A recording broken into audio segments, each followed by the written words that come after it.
একটি একাধিক পছন্দের পরীক্ষায় প্রতিটি সঠিক উত্তরের জন্য যদি ৮ নম্বর করে দেওয়া হয় এবং প্রতিটি ভুল উত্তরের জন্য যদি ৫ নম্বর করে কাটা হয়, যদি সে ২৬ টি প্রশ্নের উত্তর করার পর রঘুর নম্বর হয়ে গেছে 0, তাহলে সে কতগুলি প্রশ্নের উত্তর সঠিক দিয়েছে? আমরা অ্যালিগেশন বা এক্স ধরে নয়, আমরা একটু অন্যভাবে করব। দেখো, টোটাল কোয়েশ্চেন হচ্ছে কতগুলো? ২৬ টা। এই যে ২৬ টা, যদি প্রত্যেকটা কোয়েশ্চেন সঠিক দিত তাহলে ৮ নাম্বার করে পেত।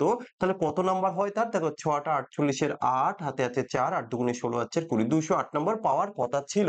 কিন্তু সেই ভদ্রলোক পেয়েছে কত? 0 পেয়েছে, 0 পেয়েছে।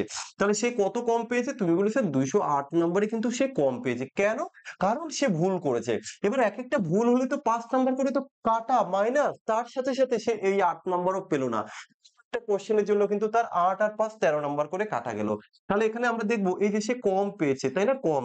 তাহলে ১৩ করে যদি কাটা যায়, কতগুলি কোশ্চেন সে ভুল করেছে দেখো।